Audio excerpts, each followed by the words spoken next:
Tanggal 22 Maret, hari ke-82.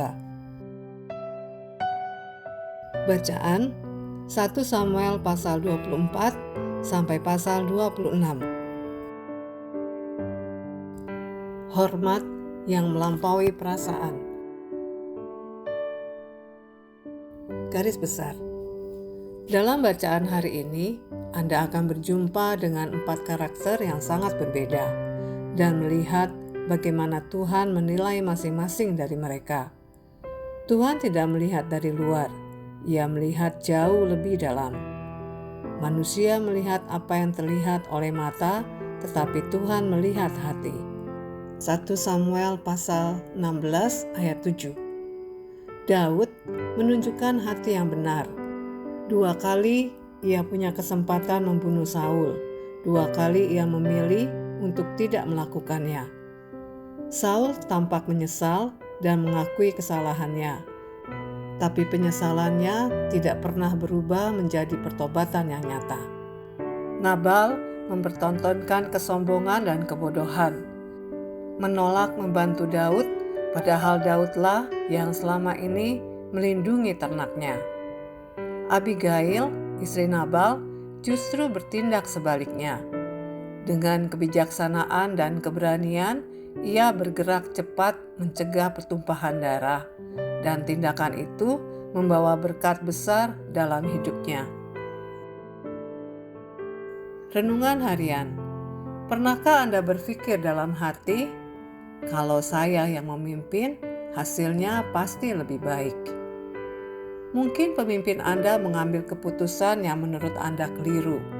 Mungkin Anda melihat celah dan kekurangan yang tampak begitu jelas, dan mungkin Anda benar. Tapi pertanyaannya bukan hanya soal siapa yang lebih kompeten, melainkan bagaimana Anda merespon. Daud berada dalam situasi yang jauh lebih ekstrim. Saul bukan sekedar pemimpin yang tidak kompeten, ia sedang aktif memburu nyawa Daud.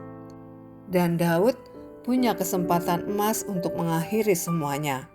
Tapi ia tidak melakukannya, bukan karena ia tidak mampu, tapi karena ia mengerti sesuatu yang lebih dalam. Saul diurapi oleh Tuhan, dan hanya Tuhan yang berhak mencabut pengurapan itu. Daud memilih untuk menghormati otoritas yang Tuhan tetapkan, bahkan ketika otoritas itu menyakitinya. Bagaimana dengan Anda?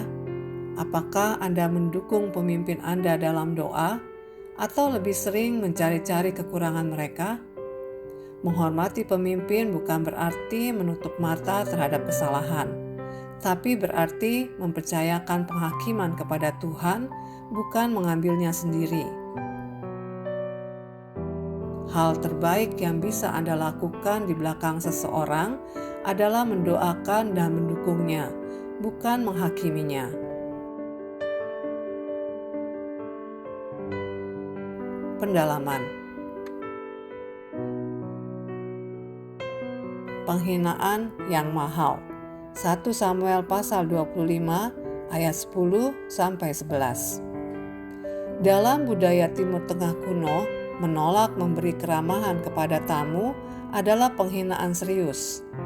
Nabal, meskipun kaya raya, dengan sombong menolak membantu Daud dan pasukannya. Dalam 1 Samuel pasal 25 ayat 10 sampai 11. Padahal Daud telah melindungi ternaknya. Bandingkan sikapnya dengan Abigail yang bertindak bijak dan penuh belas kasih. 1 Samuel pasal 25 ayat 23 sampai 31.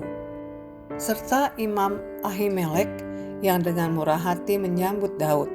1 Samuel pasal 21 ayat 1 sampai 6.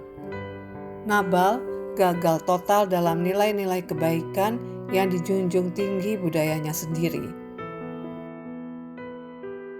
Ketika Tuhan yang berhak menghakimi. 1 Samuel pasal 26 ayat 9. Daud memahami bahwa pengurapan adalah tindakan kudus dari Tuhan, bukan sesuatu yang bisa dibatalkan oleh tangan manusia. Daud telah diurapi melalui Nabi Samuel dalam 1 Samuel pasal 10 ayat 1. Dan Daud dengan tegas menolak membunuhnya meskipun kesempatan itu terbuka lebar. 1 Samuel pasal 26 ayat 9. Bagi Daud, mengangkat tangan kepada orang yang diurapi Tuhan berarti merebut hak yang hanya milik Tuhan. Dan itu adalah garis yang tidak akan ia lewati. Demikian renungan hari ini. Jika Anda ingin mendengarkan bacaan Alkitab hari ini, silakan buka tautan video yang tersedia di layar Anda. Amin. Tuhan Yesus memberkati.